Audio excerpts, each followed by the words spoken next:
We're holding the middle of Sefer Mishlei, Perek Chav Vav, Pasuk Yud Zayin. Towards the end of chapter 26, Shlomo Melech talks about several individuals, several characteristics that we see from time to time, how to recognize it, how to beware of them.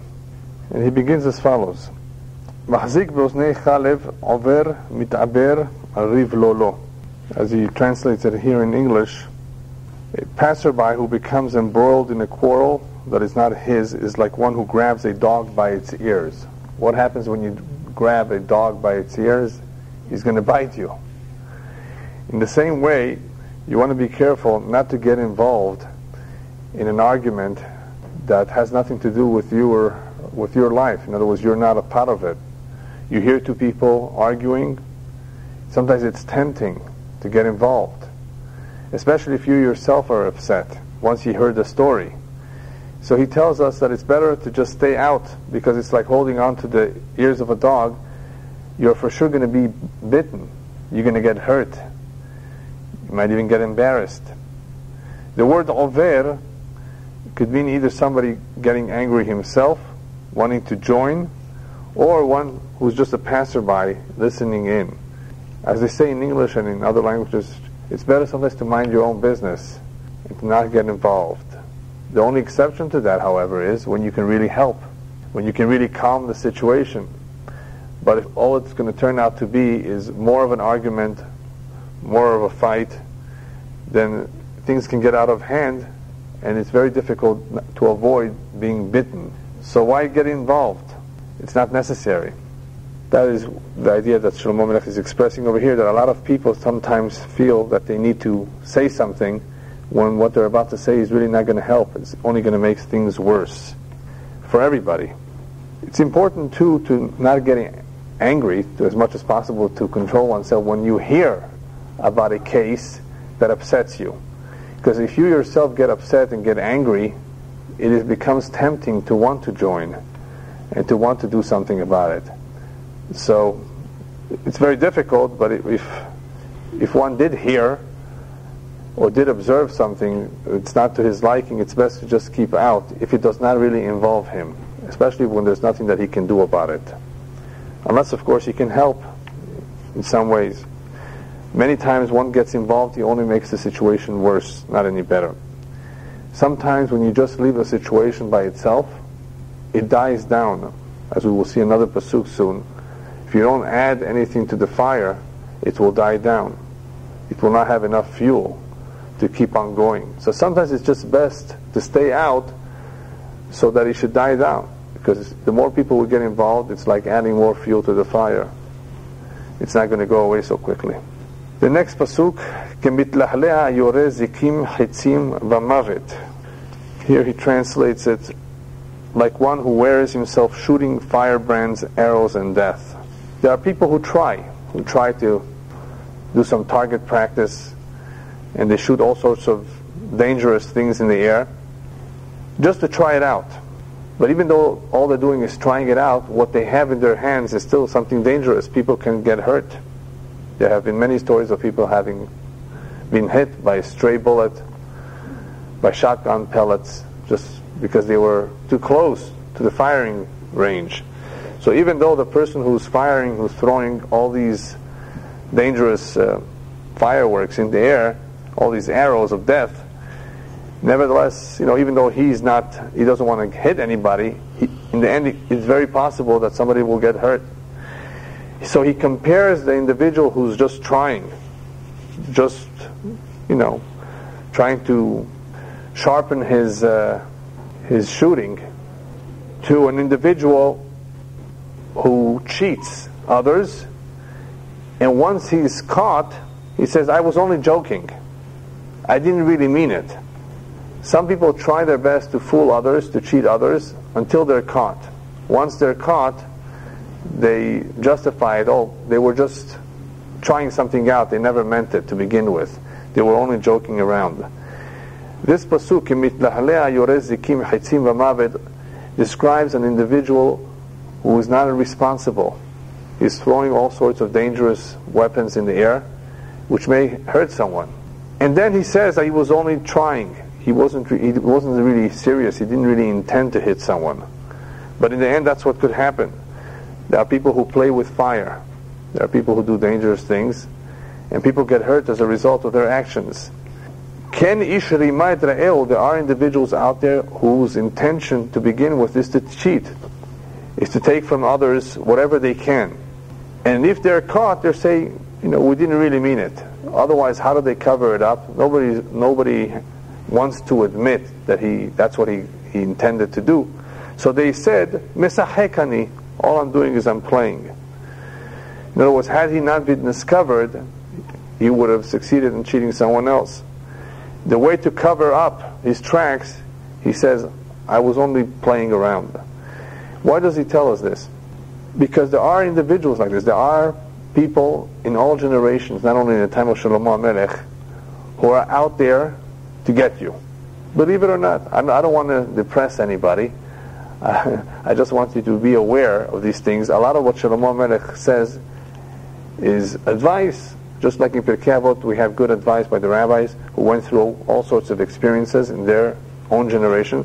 Shlomo HaMelech shares with us, be wary of certain people who are simply irresponsible, who are out to get your money, crooks, con artists, and the list goes on. And the most famous one in this country, the most famous example, is the expression that says that anything that sounds too good is something wrong with it, or it's not true. If it sounds too good, it probably is what? It probably is. Yeah. If it sounds too good, it probably is. If it sounds too good to be true, it probably is. It probably is. Yeah. All these promises that they tell you, just come and listen to the timeshare speech of 90 minutes, and you will have a free vacation in Hawaii for 3 nights, right? And then when you finally go and spend your time and money to get there, they said, no, that was just one of the gifts. There is a list of gifts. And you get a camera, those cameras that you throw away after you're done with, that you can buy in Kmart for $5, or some other gift. We didn't say we were going to give only this gift. There's a whole list of gifts, so you have to read the fine print.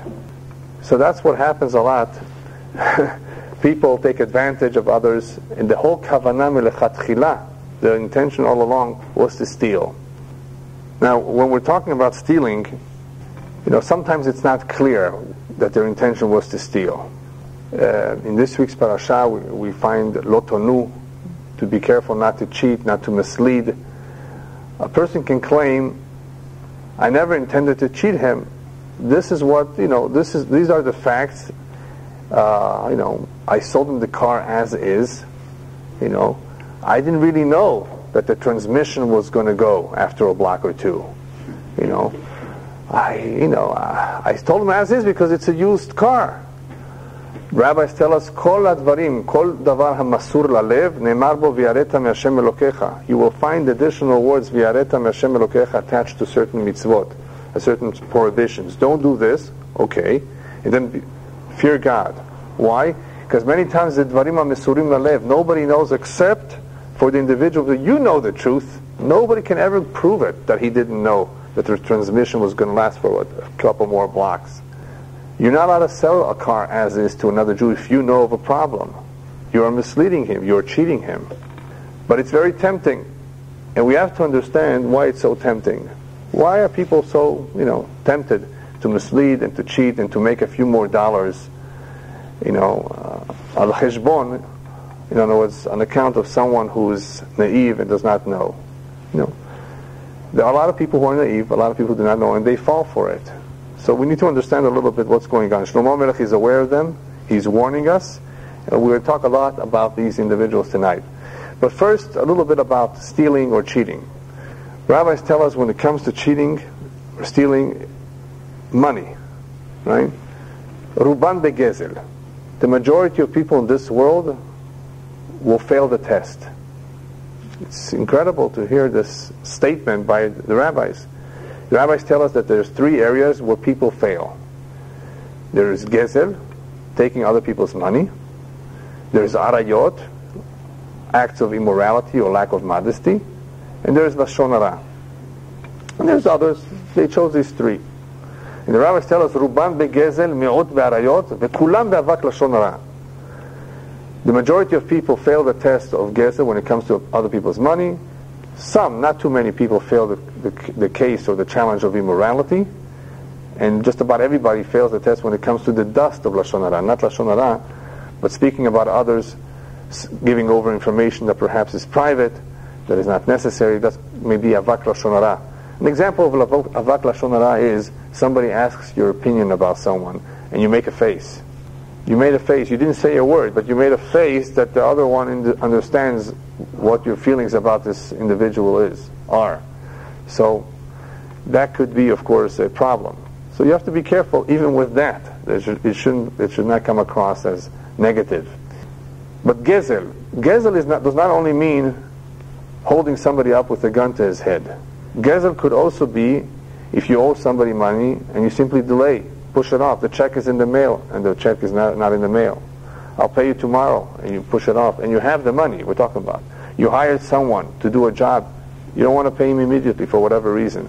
Lo talim pe'ulat sechir. There are many mitzvot in the Torah that concern mamonot, that concern money matters. And one has to be extremely careful because there's a very big yetzer when it comes to money. Money is like an idol. You know, people, when it comes to money, think of themselves first. They don't want to pay extra. They try to bargain. It's okay to bargain sometimes. You know, I even have this discussion with my mother. She always wants me to bargain. She says, you don't know how to bargain. Let me teach you how to bargain, she tells me. And I tell my mother, hey, let the man make a profit too. Some people don't want to let the other one make a profit. You know, how much can you bargain? I think the Iranians are the best in bargaining. Is that true? Yeah, the best. Yeah, they even bargain at the grocery store. Everything is a bargain. It's a culture. What? It's a culture. It's a culture. It's part of the culture. Yeah, some cultures get insulted if you don't bargain. Yeah. It's the culture. Yeah. Anyway, what? He expects you to bargain. You expect to bargain. Yeah. So you raise the price a little bit more. Yeah. He's expecting you to do it, and if you don't do it, yeah. Anyway. Yeah, let the man earn a profit. I mean, what's the big deal? Respect the man. He's also entitled to make a living. You know, it also shows a lack of bitachon, and we've spoken about this in the past. People have come to me and said, you know, you should have bought that house a year ago. That house is worth today so much more. Why didn't you buy it? You could have bought it. I said, well, what about the other man who bought it? Doesn't he deserve a house too? Why should I buy all the houses on the block? You shouldn't have sold that property. You should have waited just a little bit more and you would have made more money. Well, what about the man who bought it? Doesn't he deserve to make a profit too? You know, everything for me. What for?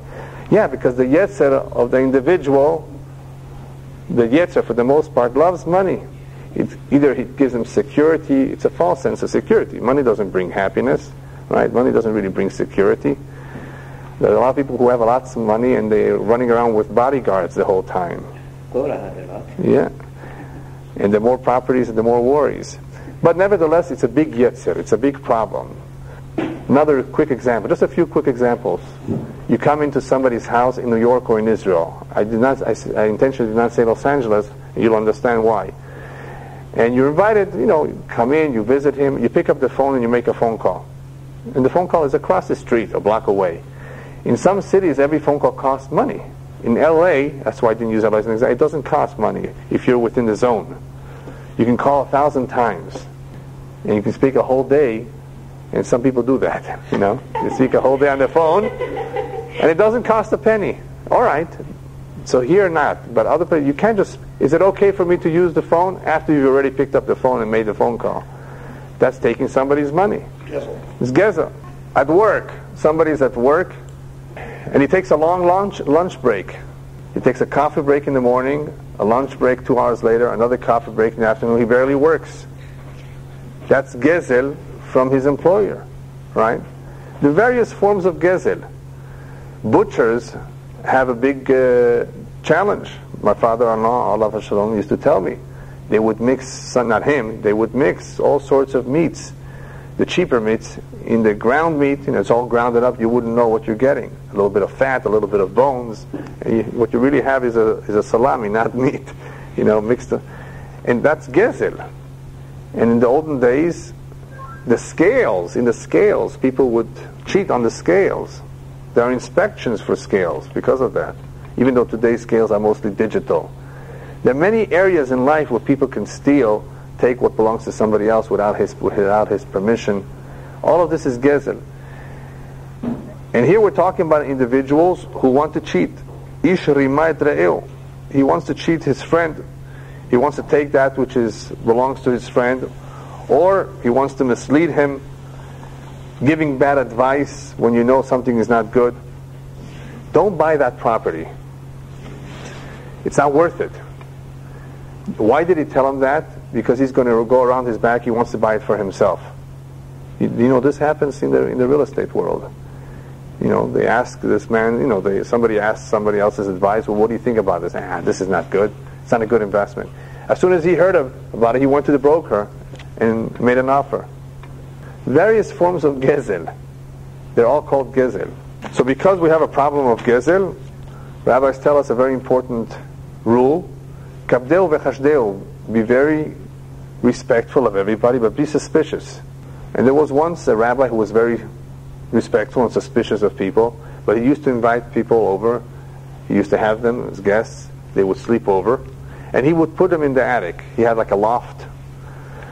So he had such an individual who came over, and after the man went to sleep, he removed the ladder.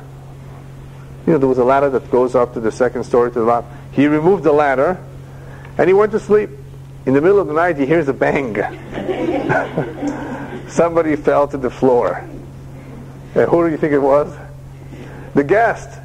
He wasn't just a guest, he was a thief.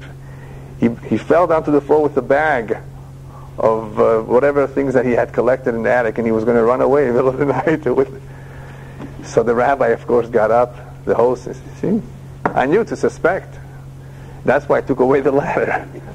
Anyway, this happens all the time. The next pasuk is related to what we saw before about getting involved in arguments. Let's see how he translates it here. Just as without food, without wood, the fire goes out, so without a grumbler, the quarrel quiets down. As we said before, if you leave out the fuel, if you don't add any additional wood to the fire, it's going to die down. The same is true if you don't have a nirgan. Nirgan is a very special word in Lashon HaKodesh that describes a person who is a nudnik, if you know what that means. He's a nag, he complains, he's always quarreling, all of that together in one. That's called a nirgan. So if you leave this individual out of the conversation, everything will be okay. If you have him there, present, then you will have madon. All you will have is quarrels. So if you want the quarrels to die down, if you want to eliminate any quarrels, just don't add any wood to the fire, and don't introduce a nirgan. Don't have him be part of the conversation. Then everything will be okay, because fire spreads, and if you add wood, if you add more fuel, it can get out of hand. So you don't want to have somebody there who's going to contribute to this fire. Leave him out. The next pasuk is similar. Peham lagechalim ve'etzim le'esh ve'etz shmidyanim lecharchar riv. As charcoal is for coals and wood is for fire, so is a quarrelsome man for kindling strife. Okay, not a bad translation. Similar idea, adding coals to the fire, adding wood to the fire. The same is true if you have a quarrelsome individual involved. And what he's telling us over here is be careful who you share your information with. If you reveal something to a person who is a mecharcher riv, person who is a quarrelsome individual, he will take that lashon hara, he will take that information and create a big scandal out of it. There's so many examples. We can talk a whole night just about examples of what scandals are. But I'm going to just choose one, because this unfortunately happens, and you really have to be sane and not lose your cool. If you're ever involved in shidduchim and there's a financial matter that one side is expecting of the other and is not getting the money, the other one doesn't want to pay or doesn't want to give or doesn't believe in spending for so much money for something like this. And so either the mother-in-law or the father-in-law calls the other side, why are you being so cheap? I'm just giving you a quick example because I hear these things. And you're calling me cheap? Can you imagine how this is, could you imagine how this will flow? I know where you're from, and I know, you see, and I know who your mother was, and I know who your father is. So things can get out of hand just because some detail, they didn't agree. The two sides did not agree. But that's not the end of it. What's worse? The whole shidduch falls apart because of money issues. Money is a big idol. Money is the egel hazahav today, and it could ruin or spoil an otherwise potentially good shidduch. And if this couple is smart, they let the parents fight it out, and they just go get married if they really care for each other. You can make a beautiful wedding in a backyard with just the minyan people. You don't need the flowers, just a little bit of music, and then a lot of love. That's all. Isn't Yeah. it to make a big wedding? No, it's an avera to make a big wedding. Well, no, I'm just joking. Yeah. It all depends how much money you have in your account. If you're making $15 million, or if you're somebody like Bill Gates, and you want to throw a big bash, is that the way they call it in English? You know why it's called a bash? It bashes everybody. It's just to impress. You're entitled to make a big wedding because you have the money. But even though you're entitled, you have to be careful that you don't throw away the money. You could have done something better with the money. The more money you have, the more people you can invite. It's part of the kavod of the simcha. It gives honor to the family that more people are involved. You want more people to participate. But you really have to budget yourself. If that's all that you can afford, don't get into debt because of that. There is no mitzvah to make a bigger wedding. There is a mitzvah to help the poor. There is a mitzvah to help those who can't make a wedding. So you have to really be careful. But the problem is, we haven't spoken about it too much, but there are people whose problem is not to steal, but their problem is the gava, the arrogance. They want to impress people. Their neighbors or their friends did the same thing, so they have to copycat them, And that's where the peer pressure comes in, and all sorts of fights and problems and debts and heart attacks result from all this pressure. Nonsense, shtuyot. I don't want to tell you just to make something cheap or simple, because you may earn yourself a name, of doing that, of being like that. But you want to do something respectful, something that you can afford, something that will not be too much of a burden over you. It's not like a college education that you have to worry about paying it off in 10 years. Your child is going to college. Even that, I think, is too much. Who says that they have to go to USC? Yeah, who says? No, my child went to USC. You see what I'm saying? Yeah. You can get a very good professor in UCLA. I know people who went to UCLA and they did great. They may not be doing anything with the degree that they got, but at least they got a good education and they didn't pay too much money, for those few years that they went there. No, but some people send only to USC because of the name. Isn't that a waste? Yeah. Anyway, next pasuk. Divrei nirgan ki mitlahamim vehem yardu chadrei baten. The words of a nirgan, that quarrelsome individual, the words of a grumbler, he calls them, are as though waging battle, and they penetrate the innermost parts of the body. I'd like to simplify these words. The words are very much hurting. Words can hurt, and I therefore disagree with the English saying, sticks and stones will break my bones, but words will do none. Names will never hurt. But that's not true. That's what he says over here. The words can be very painful, very hurtful, very offensive. In the words of a nirgan, a quarrelsome person, you will meet in your life some individuals like this. quarrelsome, and he may even be a brother or a sister that you have to live with for the rest of your life, that they will quarrel about the inheritance. They will say, oh, daddy was nicer to you than he was to me. This happens all the time amongst the best families, that there's an individual, one son or one daughter, who will complain that, he was mistreated. He was left out of the inheritance. And it's totally not true. For the most part, you should know, 99% of the time, every father and mother loves every single one of his children, very, very much so. The parent perhaps may not know how to express it, may not have shown it, but deep down, a father or a mother usually loves their child very, very much, much more than they love themselves even. What they would be willing to do for the child, they wouldn't do for themselves. That's nature. Hashem put it in the teva. Except for parents who are crazy. And there are those too. There are some who are crazy. But for the most part, it's the child who has it in the imagination that he's not loved, that he's left out. The only time a child is left out, really left out, is if the child is crazy. He did something terrible. He's a traitor. He's bad. Then I can see a father saying, you know what? You're not getting a penny. And even then the father doesn't mean it. He's waiting for the moment that the child will come knocking on the door and say, I'm sorry. No father, no normal parent wants to leave out a child. Nobody wants to make the mistake that Yaakov did with Yosef. Rabbis tell us, be careful. Don't repeat that mistake that one child was a favorite over the rest. Even though Yaakov loved all his children, Yosef had a special relationship with him. So it wasn't really a mistake, but they understood it wrong. And because they understood it wrong, you know what it led to. So you want to be careful with that. But a lot of the times it's just in the imagination of children that the parent doesn't love them, the parent doesn't treat them fairly. It's not true. Every father and mother loves their child much more than the child loves their father or mother. Gemara said so. And what happens if they don't have control over it? Who has no control? The parents. The parents don't always have control over it. They don't always have control. What's happening right now in this country? Yeah.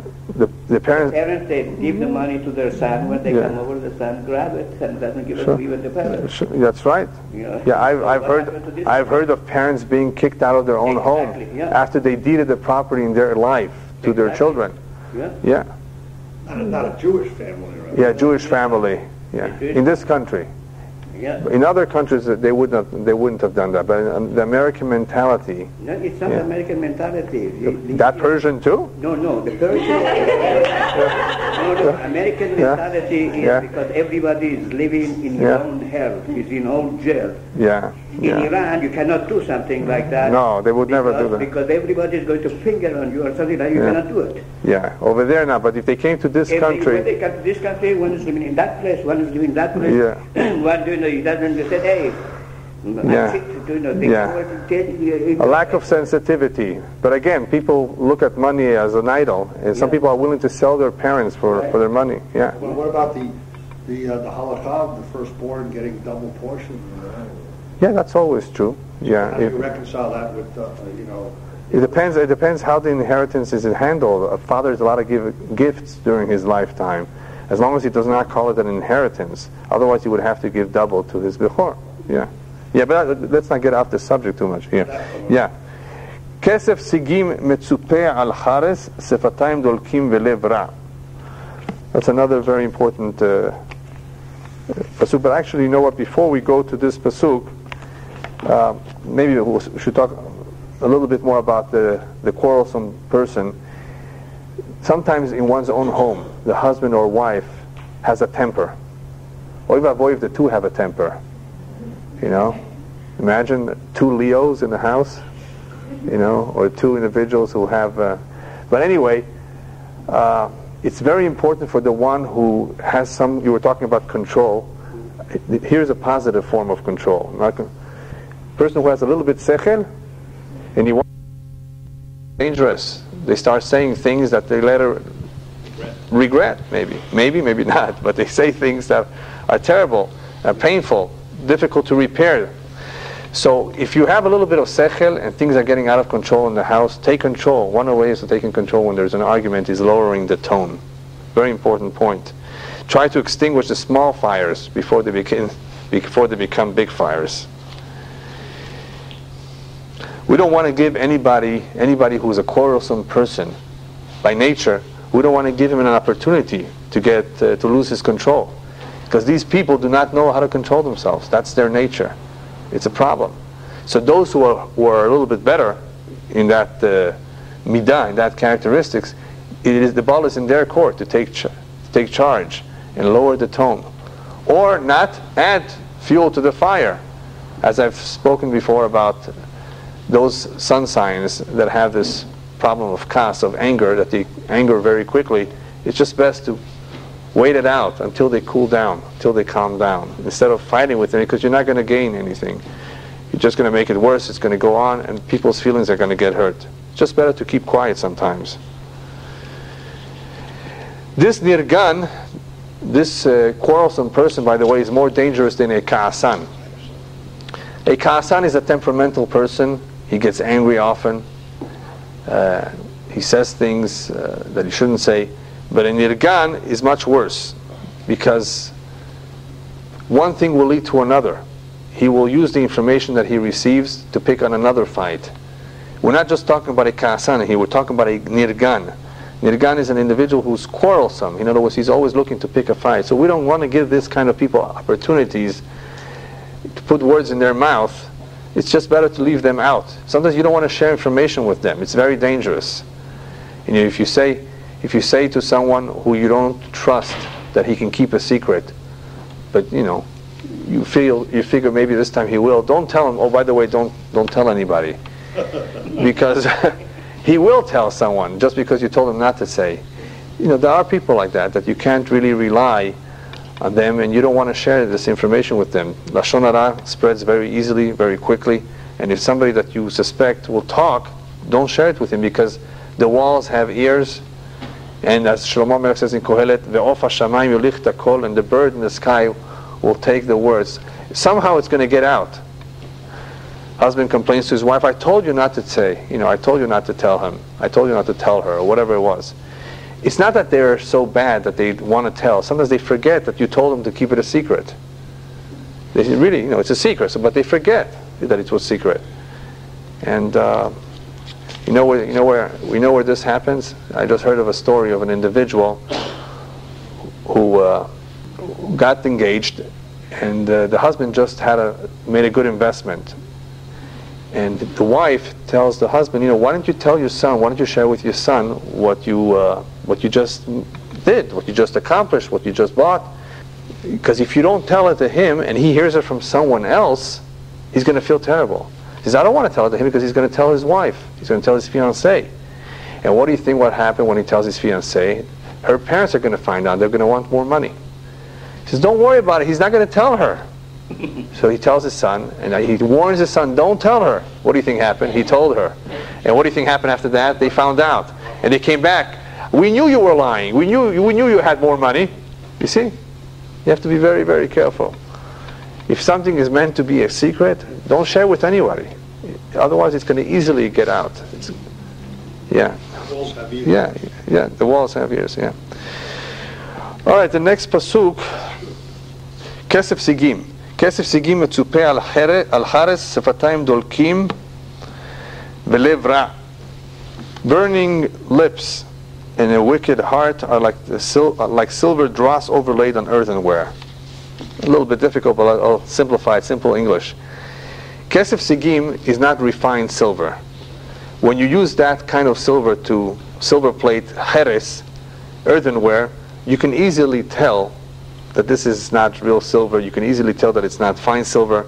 And that's how he compares Sefatayim Dolkim, burning lips, Velev Ra. Who has burning lips? An individual who flatters. That's an expression of an individual who's Hanfan. He flatters. And he tells people how good they look and how nice they are and how smart they are. And he doesn't really mean it. Lev Ra, he has a bad heart, an evil heart. Deep down, he doesn't want you to be happy. He's not happy for you. But from the lips, what comes out are words of flattery. All of this, eventually, at some point, could easily be detected. And that's why he compares it to Kesef Sigim Metzupeh al Haretz. It's this silver coat on the earthenware. you will be able to detect that it's not pure silver, it's not fine silver. So somebody who flatters, in the end, people will know that he's not really giving you a compliment. It's just on the surface. It's not true. Eventually, it will be found out. And that leads to the next pasuk, also talking about the lips or the speech. Bisfatav yinacher soneu b'kirbo yashit mirma. An enemy dissembles with his lips, and within him he places deceit. In other words, you can easily deceive someone with your lips by saying all sorts of things that sound nice and sound real. But one who's an enemy, b'kirbo yashit mirma, he has a whole plan. He has a whole plan, and trying to, of course, to deceive you or to mislead you with his lips. He may succeed. He may succeed. People succeed with their lips by talking. However, beware, and therefore watch out for those individuals who come and beg you for money. Some, not all. Ki hanen kolo al tamen bo, ki sheva to'evot belibo. As he says here, when he entreats with his voice, do not believe him, for there are 7 abominations in his heart. There are individuals who you have to be very suspicious if they tell you a sad story, if they cry to you, if they plead with you. It's all fake. How many people have gone begging for money and they found out that they were rich, they had tons of money in their home? Either it's become a sickness for them to collect, or it's a form of deceit. Who is he talking about? Who does he have in mind over here? That the lips hide the true intention. He has in mind the hypocrites. The tzvoim.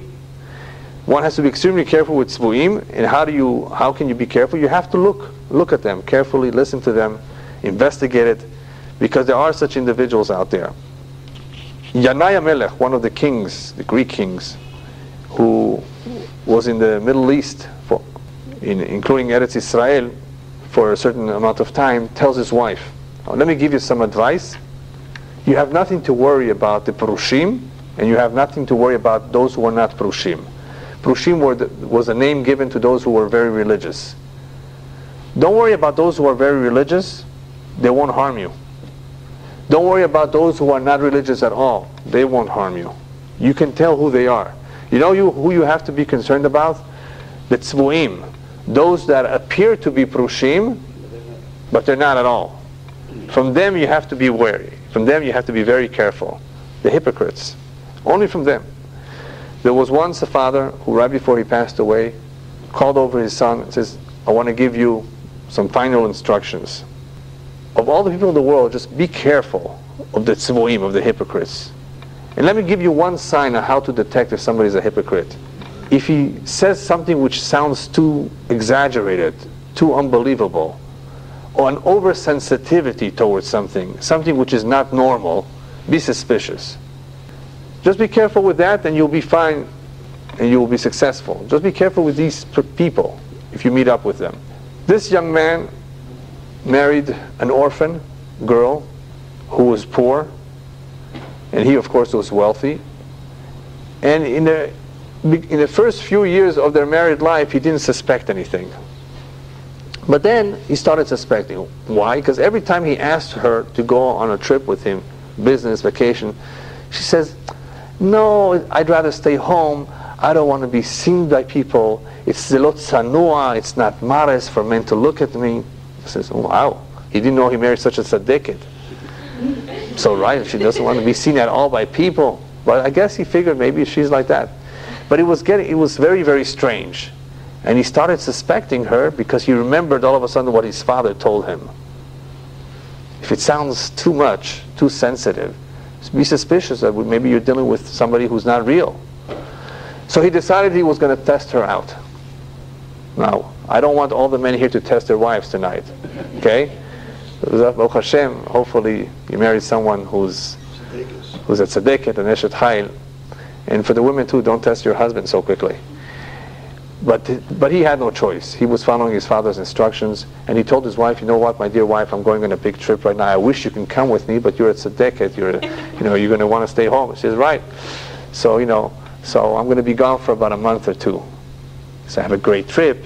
She probably even packed him a good lunch. and probably did some additional things to make him happy. On his way out, it was already nighttime. He didn't go too far. He waited till it became late and did a U-turn, went back to see what is happening perhaps in the house. Well, he's gone. And he sneaked in, and sure enough, he finds a goy in the bedroom with his wife. True story? True story. And as soon as the two saw him, she tells her boyfriend, I guess you can call it, kill him! Don't let him run away. And as soon as he hears that she's telling him to kill him, he runs away. He runs away.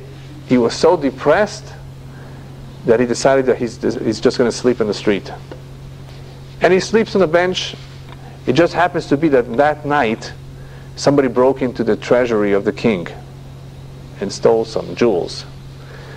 And the guards went looking, and they found this homeless man sleeping on a bench, and they suspected that it was him. And they took him to jail, and they tried to get, in those days they tortured you to get a confession, and because of the torture, he confessed that it was him. So because you did that, we're going to put you to death. We're going to hang you the next day. The next day, as they're getting ready to hang him, he says, I want to make another confession. I'd like to speak to the king. I want to tell the true story. He says, okay, let's hear. But before he goes to the king, I have to share with you a very important detail, and now you will understand why he decided to make an additional confession. In those days, the Catholics, what did they do to someone who was about to be killed or somebody that was about to die? They gave last rites. His last rites, right? And they walked with him. So this is exactly what happened over here, that the main priest, went over to the Jew and accompanied him with the guard, talking to him, to confess and to his last rites and so forth. So as they're walking, he overhears the priest telling the guard, oh, by the way, be careful, don't let the Jew walk over there, so he shouldn't step on those ants. Ki rachamav al kol ma'asav. HaKadosh Baruch Hu has mercy over all his creatures. So God forbid, don't let the Jew step over those poor ants. A light bulb turned on in his head as soon as he heard that priest. Wow, such sensitivity to ants? Don't walk over there, so you shouldn't step on ants? I have a feeling that this guy's a crook, he's a hypocrite. That's when he decided to go to the king. I have an additional confession to make. What's your confession? Your Honor, you want to know the truth? It was me and the priest. The priest, it was his idea to break in. Wow, what an admission. You sure? He says, yes. Why don't you go check this out? Well, you have nothing to lose. And sure enough, they checked the priest's house and they found all the jewels in the priest's house. Now the king went over to the Jew and he says, how did you know this? Or where did you take this from? Are you friends with the priest? Now the Jew tells him the real story. No, I never was involved at all. So how did you know it was the priest? He says, because my father told me that if I ever hear something suspicious, that this may be a hypocrite. And as soon as I heard the priest talking the way he did about these little ants, I knew he was a priest, he was a crooked man, he was a hypocrite. And sure enough, this is what you found. So what were you doing on the bench that night? Why weren't you home? So he tells the king, well, this is what happened in my home. I was stuck and he got married to a hypocrite too. He said, really? He went to the man's house. The king sent the guards, got that woman out and that goy out of the house, and killed them, put them to death. All of this because he followed his father's instructions of being careful with hypocrites. This happens. This happens. You have to be very, very careful. You have to be very, very sensitive to what you hear. And you may be able to discover that all it is kesef sigim mitzupeh al hares. In other words, it's just a little bit of unrefined silver that's on the earthenware that sooner or later will give it away, that this is not pure. It's not pure silver. Okay, we have just a couple more pesukim here. תכסה שנאה במשעון תגלה רעתו בקהל When the hatred is covered with darkness, his evil will be revealed in public. In other words, even though some individuals try to hide their hatred in darkness, in other words, in all sorts of ways that nobody should know anything about them, in the end, tigalera atov b'kahal. The rabbis tell us, kol ha'over avera b'seter, nifraim mimenu b'galui. Whoever does an avera quietly, secretly, thinking that nobody will see him, in the end, when HaKadosh Baruch Hu punishes him, it will be made public. A story that happened, true story that happened several hundred years ago, I think it was in Turkey, where a house all of a sudden collapsed, and the couple in the house got killed. When they went to remove the debris, it was Yom Kippur. That day was Yom Kippur. When they went to remove the debris, they found that these two were eating on Yom Kippur. Nobody knew about it. But the house collapsed, they saw it. A person thinks that he may be able to hide something, to cover it up. They will exact it from him openly, publicly. People will find out about it. Also a very important point over here. He who digs a pit will fall into it, and he who rolls a stone, it will return to him. Remember Haman? He prepared an etz gavoa 50 amah, a tall tree, a tall post. He was going to hang Mordechai, and they hanged him on his own tree. Whoever prepares a pit, he has a whole plan to get someone, he will fall in his own pit. In the last pasuk of the perek, Leshon sheker yisna dakav ufe chalak yaseh midheh. He who has a false tongue hates those crushed under him, and a smooth mouth affects rejection. Various interpretations of this pasuk. One is Leshon sheker, one who is a liar. The fact that he lied to people means that he hates those who are his victims. He doesn't like them, and that's what makes him lie to them. In other words, you would not lie to somebody who you love. The fact that you lie to if somebody lies to someone, it means that he does not care about the person who he's lying to. That's just one interpretation. Another interpretation is a person who's a liar, soneh dakav, means that he hates the truth.